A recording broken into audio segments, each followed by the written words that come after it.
Всички говорят за цените в евро, но какви задължения възникват за фирмата ви след въвеждането му?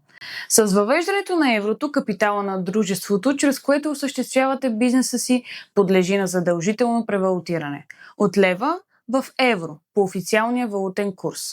Стойността на вписания в търговски регистър капитал ще се обнови автоматично, но има една важна следваща стъпка. Фирмите трябва да актуализират и своите дружествени документи, например дружествен договор, учредителен акт или устав.